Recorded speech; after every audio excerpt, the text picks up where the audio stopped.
तो ये खबर आजमगढ़ से है, जहां अजमतगढ़ ब्लॉक के बासुपार बटगट ग्राम सभा के ग्राम प्रधान के पति अब्दुल वहाब द्वारा अपने ग्राम के प्राथमिक विद्यालय का कायाकल्प कराया गया, जिसमें प्राथमिक विद्यालय के पढ़ने वाले बच्चों को हाईटेक सुविधाओं के साथ क्लासरूम, सीसीटीवी कैमरे, AC, digital library, laptop, wifi, digital fan, अच्छे टेबल प्रोजेक्टर के माध्यम से पढ़ाई विद्यालय में व कई प्रकार के झूले, रसोई घर को बहुत ही सुंदर व हाईटेक बनाया गया है।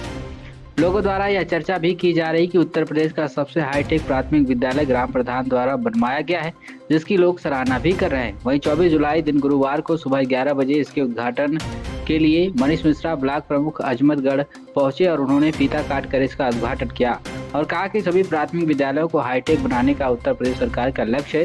साथ ही उन्होंने कहा कि सभी ग्राम प्रधानों से कहना चाहता हूं कि अपने ग्राम सभा के प्राथमिक विद्यालयों को इसी तरह से हाईटेक बनाने का कार्य करें। और इस मौके पर स्कूल के बच्चों द्वारा सांस्कृतिक कार्यक्रम भी प्रस्तुत किए गए, जिसमें सरस्वती वंदना, स्वागत गीत, लोकगीत और जागरूकता संबंधी नाटक भी प्रस्तुत किए गए, जिसने लोगों का मन मोह लिया। इस मौके पर प्रीति भोज का भी आयोजन किया गया था, जिसमें क्षेत्र के लोगों ने व अतिथियों ने भोजन किया और ग्राम प्रधान द्वारा कराए गए इस कार्यों की सराहना की। आपको बता दें तो इस कार्यक्रम में पूर्व प्रत्याशी विधानसभा सगड़े संतोष सिंह टीपू, प्रदेश अध्यक्ष AIMIM हाजी शौकत अली, वरिष्ठ नेता AIMIM आसिफ उर्फ सल्लू, जिला विद्यालय निरीक्षक आजमगढ़ उपेंद्र कुमार, जिला बेसिक शिक्षा अधिकारी आजमगढ़ राजीव पाठक, खंड विकास अधिकारी जितेंद्र कुमार, सहायक विकास अधिकारी पंचायत अजमतगढ़ सुभाष चंद्र शर्मा व सचिव सहित क्षेत्र की तमाम जनता व जनप्रतिनिधि मौजूद रहे। बासुपार बनकट में यह गांव सभा में प्राथमिक विद्यालय, जहां विकास का मॉडल लोग शहरीकरण के शहरों को बनाते थे, बड़े बड़े स्कूलों में बनाते थे। यहाँ के ग्राम प्रधान प्रतिनिधि हमारे अब्दुल वहाब साहब की एक अच्छी सोच हुई। निश्चित रूप से उत्तर प्रदेश सरकार और देश की दोनों सरकारें मिलके एक कायाकल्प के माध्यम से विकसित भारत बनाना चाहते हैं, जहाँ गांव भारत में बसता है, जहाँ गांव भारत के नाम पे जाना जाता है। यह कृषि प्रधान देश था।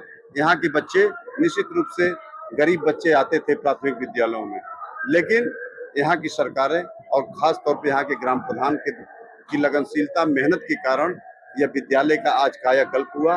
एक ऐसा इन्होंने मिसाल दिया कि देश नहीं, दुनिया नहीं, ये गांव में, छोटे से गांव में जहां हमारे गरीब बच्चे पढ़ते थे।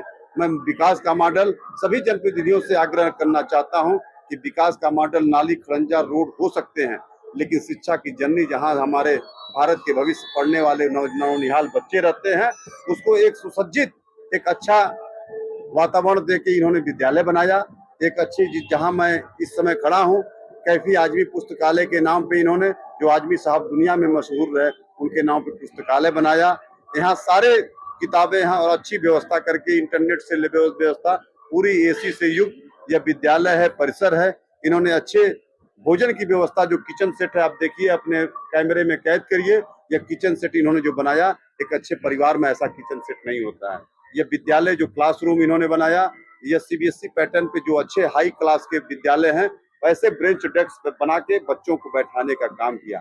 यह निश्चित रूप से यह गौरव का बात है कि आने वाला समय, जो हमारे क्षेत्र में 149 विद्यालय हैं, जो उत्तर प्रदेश सरकार आदरणीय योगी जी की महत्वाकांक्षा योजना थी कि हम सभी प्राथमिक विद्यालयों को कायाकल्प के माध्यम से विकसित करें, लेकिन अजमतगढ़ विकासखंड ने 159 विद्यालयों के जो 16 पैरामीटर जो मानक थे उत्तर प्रदेश सरकार के, उन सभी पैरामीटरों पे सभी विद्यालय हमारे ग्राम प्रधानों ने काम किया और लगातार विकासखंड के सभी प्रधानों ने अच्छे विद्यालयों का वातावरण दिया। जो प्राथमिक विद्यालय हो, चाहे उच्च प्राथमिक विद्यालय हो, जिसमें खास तौर पे यह बासुपापार के ग्राम प्रधान ने एक अच्छा और भी मिसाल देने का काम किया, इसको आधुनिक रूप से जोड़ने का काम किया।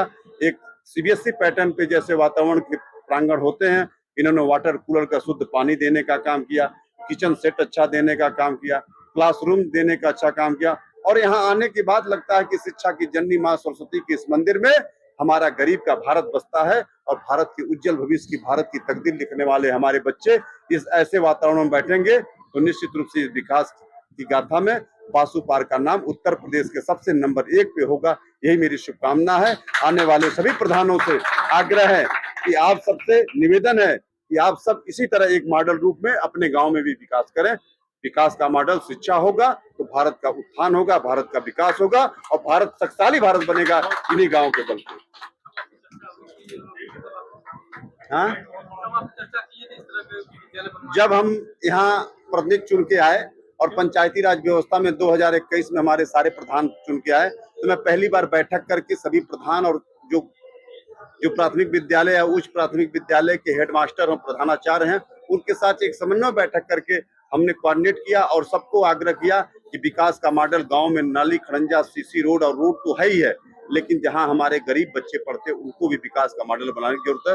और 2021 के बाद हम लोग इस अभियान में जुड़ गए और क्रमशः करते करते हमने सभी विद्यालयों को कायाकल्प के माध्यम से विकसित करने का काम किया, डेवलप करने का काम किया। तभी से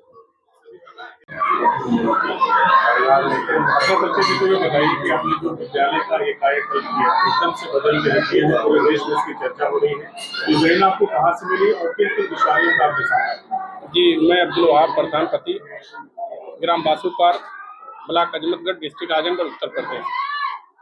मैं जब पहली बार प्रधानपति के रूप में यहाँ चुनाव जीत करके आया और मुझे आमंत्रित किया यहाँ के प्रधानाचार्य जी ने झंडारोहण के लिए, मैंने उसी दिन ऐलान किया था कि मैं इस विद्यालय को एक मॉडल विद्यालय के रूप में बना करके दूंगा, क्योंकि मैं भी प्राइमरी ही पाठशाला से शिक्षा ग्रहण किया है, मतलब मकतब से किया, तो मकतब और प्राइमरी दोनों सेम। तो मुझे जब मैं आया इस विद्यालय में और देखा कि बहुत कम संख्या है और बहुत गरीब बच्चे, तो चूंकि मैं अपने ग्राम सभा के जितने बच्चे पढ़ते थे सबको पहचानता था, तो मुझे बहुत कष्ट हुआ कि यार अगर जो ये बच्चे इनके माता पिता संपन्न होते तो ये भी जाते पढ़ने मॉडर्न स्कूलों में। उसी दिन मैंने ये तहैया किया कि मैं अपने ग्रामवासियों को एक मॉडल विद्यालय के रूप में बना करके दूंगा। तो मेरा सपना आज साकार हुआ, जो आप लोग खुद देख रहे हैं। क्या क्या दुश्वारियां हुई इस दौरान? देखिए, दुश्वारियां नहीं हुई, क्योंकि सरकार धन देती है लेकिन उसको कायदे से इस्तेमाल करने वाला चाहिए, तो पैसे की कमी नहीं हुई। लेकिन इसमें बहुत बड़ा योगदान रहा हमारे लोकप्रिय प्रमुख मनीष कुमार मिश्रा जी का, कि उन्होंने मनरेगा से इसमें कुछ बहुत सारे काम कराए हैं। जैसे देख सकते हैं कि पीने के लिए पानी दिए, बाउंड्री और गेट सब उन्हीं के सहयोग से। हमारे खंड शिक्षा अधिकारी महोदय और हमारे एडीओ पंचायत जी का बहुत बड़ा योगदान रहा, तो हमें कहीं से कोई कठिनाई नहीं आई। और हमने एक ग्रामवासियों को एक ऐसा विद्यालय बना करके दिया कि कोई भी बच्चा हमारे ग्राम सभा का ये नहीं कह सकता कि हम आर्थिक की तंगी की वजह से हम शिक्षा ग्रहण नहीं कर पाए। पूर्वांचल में विद्यालय एक नजीर बन चुका है, तो क्या क्या सुविधाएं हैं आपके विद्यालय में? जैसे मैंने सबसे पहले बच्चों को बैठने के लिए टेबल दिया और पूरे विद्यालय को एक सुंदरीकरण के रूप में मैंने हर क्लासरूम को एक मॉडल क्लासरूम बना करके दिया, जिसमें आपको टेबल भी मिल जाएगा, आपको प्रोजेक्टर भी मिल जाएगा और आपको वाईफाई से लैस वो कमरा रहेगा, सीसी कैमरे भी लगे हुए हैं और आप एसी भी लगी हुई है। सब बच्चे एसी का आनंद लेकर के इस गर्मी में पढ़ते हैं। तो और उसी के साथ साथ मैंने एक लाइब्रेरी दिया है अपने ग्रामवासियों को, जो लाइब्रेरी निःशुल्क रहेगी और रात को 11 बजे तक चलेगी, विद्यालय बंद होने के बाद भी चलेगी। और आपको मैं बता दूं, उसमें सभी धर्मों की किताब रहेंगी, यूपीएससी की किताबें रहेंगी और सिविल की सारी तैयारियां जो करना चाहे बच्चे आकर के बैठ करके पढ़ सकता है। हमने लाइब्रेरी में 5 कंप्यूटर दिया है, ऑनलाइन पढ़ना चाहें तो ऑनलाइन पढ़ सकते हैं, ऑफलाइन पढ़ना चाहें तो ऑफलाइन पढ़ सकते हैं। तो अब कोई दिक्कत हमारे ग्रामवासियों को नहीं होगी। ये विद्यालय ग्रामवासियों को नहीं, क्षेत्रवासियों का है। अगर जो हमारे क्षेत्र से कोई भी आना चाहे आ करके हमारे लाइब्रेरी में निःशुल्क पढ़ सकता है। और मैं आपके चैनल के माध्यम से अपने ग्रामवासी, अपने क्षेत्रवासियों से अपील करता हूं कि आप लोग अपने बच्चों का दाखिला कराएं और इस विद्यालय को आगे बढ़ाएं। आपने तो इतना बड़ा स्ट्रक्चर बना किया है, अब उसको सही से संचालित करने के लिए बहुत सारे धन की आवश्यकता है। जी, तो स्कूल की तरफ से, सरकार की तरफ से स्कूल को कुछ मिलता है या फिर आप कैसे मैनेज करेंगे? देखिए, चूंकि प्रिंसिपल साहब और हम दोनों लोग मिल करके, या हमारा कार्यकाल बहुत कम बचा हुआ है और आने वाले में जो भी प्रधानाचार्य जी रहेंगे, मैं उनसे अपील करूंगा कि इस विद्यालय को मेंटेन करके आप लोग चलें। धन की कमी कोई नहीं होती, क्योंकि सरकार पैसे भेजती है और इस्तेमाल करना चाहिए कि कहाँ हम अच्छी जगह इस्तेमाल करें। क्या कहना चाहेंगे अपने जैसे और प्रधानों से या प्रधानमंत्री से, ताकि वो भी अपने क्षेत्र में इस तरह का विद्यालय का निर्माण करवाएं, उसका कायाकल्प कराएं ताकि बच्चों को फायदा हो? देखिए, मैं अपने अजमतगढ़ ब्लॉक के सभी सम्मानित प्रधान, सभी सम्मानित क्षेत्र पंचायत सदस्य को मैंने आमंत्रित किया था। मैं बाकायदे उनको कार्ड भेजा था तो वहाँ में और मेरे विद्यालय को देखें, क्योंकि शिक्षा के बगैर शरीर अधूरी रहती है। जिस तरह इंसान के शरीर से आत्मा निकल जाए शरीर बेकार है, उसी तरह अगर जो शिक्षा नहीं है तो शरीर बेकार है। तो क्षेत्र में आज भी 30 से 40% जनता गरीब निवास करती है। इसलिए मैं अपने सभी सम्मानित प्रधानों से और सचिवों से अपील करूंगा कि अपने ग्राम सभा में एक अच्छा शिक्षा का मंदिर बना करके दें। आपके इस कदम से आपके गाँव वालों का क्या रिएक्शन है, जिनके बच्चे यहाँ पढ़ने आते हैं या नहीं आते उनका क्या बोलना? देखिए, मेरे ग्राम वासियों के लिए ये बहुत गौरव की बात है कि आज बासुपार ग्राम सभा में एक मॉडर्न विद्यालय के रूप में मैंने बना करके दिया। गांव वाले बहुत खुश हैं, क्योंकि मैं बता दूं आपसे, आपके चैनल के माध्यम से, कि ग्राम वासियों का लाखों रुपया महीने का मेरे बच रहा है, क्योंकि कोई भी मॉडर्न विद्यालय में जाकर पढ़ाते हैं, कहीं भी 500 से कम फीस नहीं होती। और यहाँ पे सरकार है ना फ्री में खाना देती है, कपड़ा देती है, ड्रेस देती है, जूता देती है, 1200 रुपया उनके खाते में आता है। तो एक बहुत बड़ी ग्राम वासियों के लिए उपलब्धि है। आखिरी सवाल आपसे, बासुपार दूसरी बार चर्चा में है पूरे देश में। पहली बार सरफराज खान की वजह से, दूसरी बार आपके द्वारा निर्मित इस विद्यालय की क्या कहना है? देखिए, सरफराज खान को मैं बधाई चाहता हूँ और दुआ भी देता हूँ कि वो मेरे गांव का लड़का है और आगे और ऊपर जाए और वो खेले। और उसी के साथ साथ मैं अपने ग्रामवासियों से अपील करूंगा आपके चैनल के माध्यम से कि अपने अपने बच्चों का जहां भी दाखिला कराए हों वहां से ला करके हमारे विद्यालय में कराएं और इस विद्यालय का लाभ लें।